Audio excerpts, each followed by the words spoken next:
नमस्ते, अभिवादन आपका इनोसेंट इन्वेस्टर के इस नए वीडियो में आपके लिए डिस्क्लेमर, उसके बाद बात करेंगे यस बैंक की। और बहुत इंपॉर्टेंट बात आज आपसे करनी है। बहुत छोटी वीडियो है, कुछ बातें आपसे करनी है, बहुत ज़रूरी हैं। देखिए, ज़रूरी बात ये है, आपको ध्यान देना है जो मैं समझाऊंगा। 6 रुपये का टारगेट दिया जा रहा है यस बैंक के लिए। अभी 9 रुपये तो सपना था, मतलब लोग सपने देख रहे थे 9 रुपये के, और अब 6 रुपये वाले भी आ गए। अभी आपको यहाँ पर क्या करना चाहिए मैं आपको समझाऊंगा। और जो ये 3 रुपये, 4 रुपये, 5 रुपये वाले टारगेट दिए जाते थे कमेंट्स में आके, ये कहाँ से आते थे? ये यहीं की उपज थी। अभी आप शायद इनका नाम भी ना सुने हो, लेकिन फिर भी ये लोग बड़े बड़े आर्टिकल्स में आ जाते हैं। इकोनॉमिक टाइम्स का आर्टिकल है और वहाँ पर ये छप चुके हैं। अब ये कह रहे हैं यहाँ से 55% स्टॉक गिर जाएगा। ठीक, अभी मैं इस चीज़ को थोड़ा आगे अगर लेकर जाना चाहूँ तो आपको यहीं समझा सकता हूँ, लेकिन थोड़ा सा इसको साइड रखते हैं और आपको चार्ट दिखाते हैं।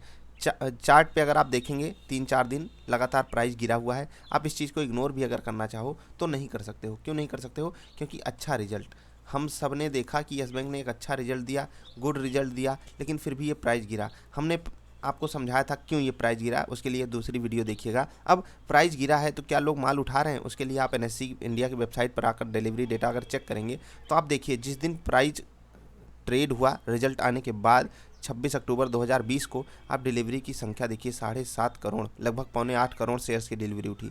उसके अगले दिन प्राइस गिरा लगभग 4.5 करोड़। उसके अगले दिन प्राइस गिरा 5 करोड़। उसके अगले दिन आज प्राइस नहीं गिरा, स्टेबल रहा, लगभग 2 करोड़ शेयर्स की डिलीवरी उठी है। अब रिजल्ट अच्छा आया लेकिन प्राइस गिरा।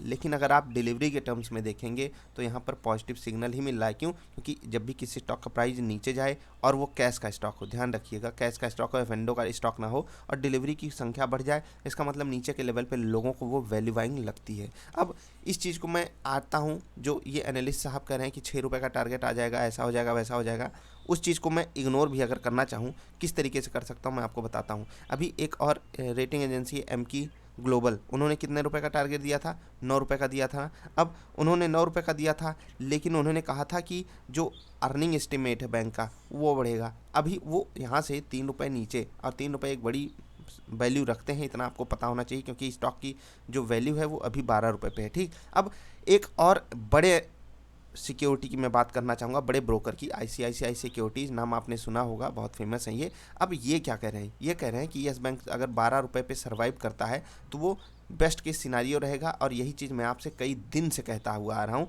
अगर आप लोग ये चीज़ से एग्री करते हो, मैं कहते हुए आ रहा हूँ, तो वीडियो लाइक करके बताना जो आईसीआईसीआई सिक्योरिटीज़ कह रहे हैं। अब आपके सामने कई सारे रास्ते खुल गए क्या? मैं आपको समझाता हूँ। देखिए, आपके सामने रास्ते कई हैं, मैं समझा देता हूँ कैसे। एक आईसीआईसीआई सिक्योरिटीज़ है, वो कह रहा है 12 रुपये के आसपास रहेगा। एम की कह रहा है, एम की कह रहा है क्या कि 9 रुपये जाएगा। एक एक्स ब्रोकर आ गए, वो कह रहे हैं 6 रुपये जाएगा। अभी आपको लग रहा होगा एक डाउन ट्रेंड दिख रहा है कि जितने भी ब्रोकर्स मिल रहे हैं सब नीचे का टारगेट दे रहे हैं। क्यों?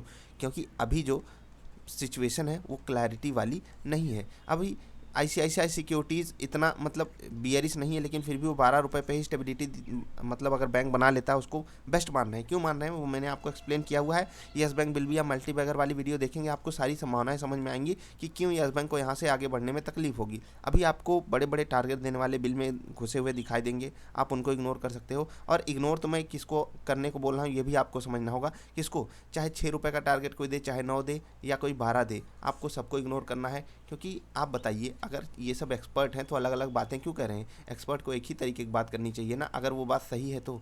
आप यकीन मानिए, अगर H D F C bank, ध्यान से सुनिएगा, अगर H D F C bank अच्छा बैंक है तो कोई एनालिस्ट ये नहीं कह सकता उसको मत लीजिए। ठीक, जब भी वो स्टॉक गिरेगा हर एनालिस्ट खरीदने को कहेगा। लेकिन यहाँ पर अलग अलग भावनाएं क्यों हैं? क्योंकि क्लैरिटी नहीं है, आपको ये समझना होगा। और अगर आपने कोई ऐसा स्टॉक लिया है जिसमें क्लैरिटी नहीं है, तो आपके सामने रिस्क जो है वो बड़ा होगा, और रिवार्ड भी जो है वो बड़ा होगा। याद रखिएगा, यस बैंक के लिए मैंने आपसे 3 साल का समय मांगा है, और मैं आपके साथ ट्रांजैक्शन करता हुआ रहूँगा। अगर भगवान ने चाहा मैं आपके साथ 3 साल तो रहूँगा ही, और 3 साल में आपको मैं सिर्फ यस बैंक ही नहीं, ऐसे कई सारे स्टॉक्स दिखाऊंगा जो हमने जहाँ लिया वहाँ से 100%, 200%, 300% भी भागेंगे, लेकिन इसके लिए आपको पेशेंस दिखाना पड़ेगा। मैं ये नहीं कह रहा यस बैंक इतना भागेगा, लेकिन आपसे ये चीज़ें ज़रूर मैं वादा कर सकता हूँ, मैं आपको ऐसे स्टॉक्स ढूंढ के दिखाऊंगा। और जो भी हम स्टॉक स्विंग ट्रेड अलग हो गया, हम जब वैल्यू बाइंग करेंगे, जैसे कि बजाज फाइनेंस, हमने आप जाकर वीडियो देखेंगे 1800 रुपये के आसपास हमने बताया था आपको लेने के लिए, 3000 का हमारा टारगेट था, उससे भी काफ़ी ऊपर गया। लेकिन आप एक बात बताइए, यहाँ पर कोई टीवी वाला आपको लेने के लिए कह रहा था? बहुत बड़े बड़े एक्सपर्ट बनते हैं सब कह रहे थे बेच के भागो। और हम लोग, और एक चीज़ समझना होगा आपको, इस बाज़ार में बिना रिस्क के रिवार्ड नहीं मिलता है। लेकिन आप ऐसा अंधा चुक्का मत खेलिए कि पूरा का पूरा पैसा फंसा कर बैठ गए हो, नीचे के लेवल पे एवरेज भी नहीं कर सकते हो। बाज़ार में अगर आपने पेशेंस दिखा दिया, यकीन मानिए बाज़ार आपको बहुत कुछ देगी। अब रही बात एनालिस्टों की, तो इनको यार कहने दीजिए जो कहते हैं। मैं आपको समझा रहा हूँ, चीज़ों को थोड़ा अपने सामने बनते हुए देखा कीजिए। कहानी कोई कुछ भी बताए, वो कहानी ही होती है। अभी जो लोग जो भी कहानी बताएं यार कि अर्निंग ऐसी हो जाएगी या फिर एनपीए बढ़ जाएगा, भैया ये सब सिर्फ एक अजम्पशन है। चलिए मान लेता हूँ। अब दो सिनारियो हमारे सामने बनता है, मैं आपको समझा देता हूँ दोनों सिनारियो। पहला सिनारियो रहेगा स्टॉक का। अब स्टॉक का सिनारियो क्या होता है मैं समझाता हूँ। स्टॉक में कुछ गड़बड़ हो जाए, अब मैं आपसे कह देता हूँ कि अगर स्टॉक में कुछ गड़बड़ हो गया तो यार 6 का टारगेट क्या 3, 2, 1 भी आ सकता है।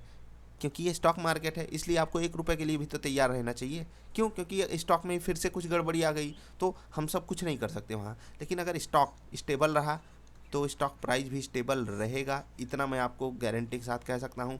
इसीलिए मैंने आपसे कहा है, अगर यस बैंक अगले 6 महीने 12 रुपये पे सर्वाइव भी कर गया, ये मेरे लिए बेस्ट केस सिनारियो रहेगा। और आपको सिर्फ इसका इंतज़ार करना है कि आप इस जोन में कुछ पैसे से ज़रूर एक्यूमुलेशन करके रखिएगा।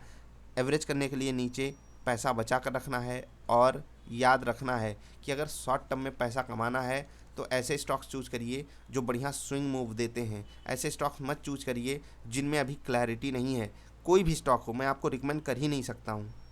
आपको हमेशा क्लैरिटी के पीछे भागना है।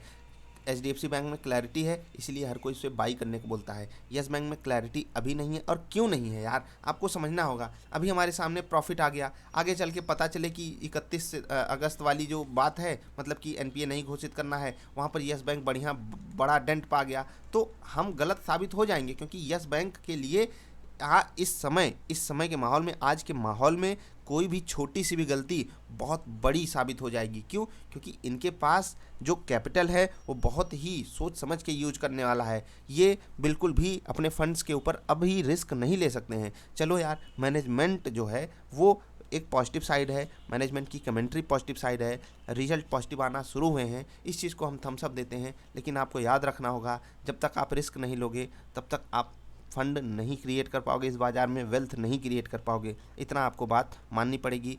अब एनालिस्टों को देने दीजिए, यही लोग आएंगे 12 के बाद 16 और 20 का भी टारगेट देंगे, 25 का भी टारगेट देंगे। आई होप अब आप कम से कम जो 30, 60, 120 और 200, 400, 600 के टारगेट देते थे, उनसे बच जाओगे और समझ जाओगे उनकी बातें कितनी बेहूदगी भरी थी, और सिर्फ आपको बेवकूफ़ बनाने, और उसमें बेवकूफ़ बनाना क्या यार, वो खुद बेवकूफ़ बनते हैं। जो लोग ऐसी बातें करें आपसे, आपको हवाई बातें आकर बताएं, वो खुद बेवकूफ़ अपने आप को बनाते हैं। वो क्या कर रहे हैं इस बाज़ार में, उनको सबको सारी सच्चाई पता है, लेकिन व्यूज़ के लिए इंसान कुछ भी कर सकता है। ये रियलिटी है। मिलेंगे फिर से किसी अच्छी वाली वीडियोज़ में। अगर आपको ये वीडियो पसंद आई, कुछ जानने समझने सीखने को मिला, तो लाइक ज़रूर करना यार, आपके लाइक से हौसला मिलता है। मिलेंगे फिर से किसी अच्छी वाली वीडियोज़ में। अगर कुछ ना समझ में आया हो तो niftyindia.in यहाँ पर आइएगा, अपनी जो भी बात है उसे कहिएगा हमसे, हम कोशिश करेंगे अगली वीडियोज़ में उसका क्लैरिफिकेशन ज़रूर दें। अभी के लिए इतना ही, बाय बाय।